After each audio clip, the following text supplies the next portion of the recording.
दोस्तों, इस present time में भारतीय वायुसेना की सबसे बड़ी ताकत फाइटर जेट है। लेकिन इसके साथ ही यह भी सच है कि इन फाइटर जेट्स को हम दुनिया के सबसे अच्छे फाइटर जेट्स में गिन नहीं सकते। देखा जाए तो भारतीय वायुसेना का SU-35 MKI AI-30 प्लेटफॉर्म पर निर्भर करता है। लगभग 34 साल पहले इस प्लेटफॉर्म ने अपनी पहली उड़ान 1989 में भरी और इसके साथ ही वेरिएंट में पहली उड़ान लगभग 24 साल पहले भरी गई थी। इस फाइटर जेट में समय समय पर छोटे छोटे बदलाव किए गए हैं और कई नए सिस्टम भी जोड़े गए हैं, जिससे हमें यह पता चलता है कि हम इन फाइटर जेट्स की तुलना दुनिया के दूसरे फाइटर जेट्स से नहीं कर सकते। इन्हीं कारणों से इस फाइटर जेट में और बदलाव की आवश्यकता है। भारतीय वायुसेना और HAL ने पहले से ही इस प्रक्रिया की योजना बना ली हुई है और यह प्रक्रिया 884 इकाइयों पर की जाएगी। लेकिन इस पर लोगों के द्वारा सबसे अधिक ये सवाल पूछा जा रहा है कि अगर ये फाइटर जेट दूसरे फाइटर जेट्स में शामिल नहीं है तो भारतीय वायुसेना 12 नए SU-35 MKI क्यों खरीद रही है? 35 फाइटर जेट को चीन की तरह अपग्रेड क्यों नहीं कर रहा? प्रेजेंट टाइम की बात करें तो भारतीय वायुसेना SU-35 MKI को अपग्रेड कर रही है और यह अपग्रेड स्टेप बाय स्टेप किया जा रहा है। आगे चलकर 12 नए SU-30 MKI में सुधार करके इन फाइटर जेट्स में इलेक्ट्रॉनिक स्कैन रडार होंगे, सेंसर, एवियोनिक्स, इलेक्ट्रॉनिक्स और हथियार भी नए सिस्टम के होंगे। इंजन और एयरफ्रेम को छोड़ बाकी पूरा फाइटर जेट नया होगा। यह सब चेंजेस करने के बाद फाइटर जेट दुनिया की सभी फाइटर जेट्स के साथ तुलना करने के योग्य होगा, क्योंकि इस फाइटर जेट की हर एक चीज नई होगी, जो कि आज के समय में 4.5 फाइटर जेट में मौजूद होती है। SR रडार और इलेक्ट्रॉनिक युद्ध प्रणाली, इन दोनों सिस्टम में सेंसर का उपयोग किया गया है और इसमें गैलियम नाइट्राइड तकनीक का उपयोग किया गया है,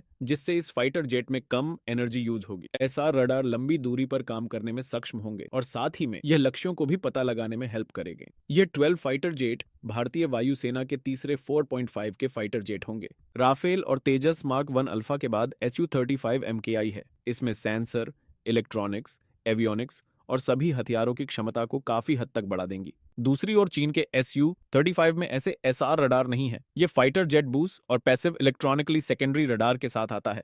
लेकिन SU-35 के इंजन की तुलना में AI-41 एक बेहतर इंजन है। जब चीन ने A-35 को प्राप्त किया था तो उनकी रुचि सिर्फ इस जेट के इंजन में ही थी, लेकिन भारत का ध्यान गण की टेक्नोलॉजी की तरफ चला गया, जिसमें ऊर्जा की कम खपत होती है। AMCA के आधार पर SU-35 MKI के लिए अलग अलग इंजन बनाए जा सकते हैं। भारतीय वायुसेना की योजना के अनुसार FGFA की तकनीक SU-35 MKI के फाइटर जेट को इफेक्टिव बना सकती है। अगर FGFA नहीं हुआ तो फाइटर जेट पहले फाइटर जेट के समान ही होगा और AMKA का प्रयोग करके इसको और ज्यादा पावरफुल बनाया जा सकता है। आपका SU-35 MKA के बारे में क्या कहना है? हमें कमेंट बॉक्स में जरूर लिखकर बताएं और साथ ही में ऐसे और वीडियोस को देखने के लिए चैनल को सब्सक्राइब और वीडियो को लाइक करना ना भूलें। धन्यवाद।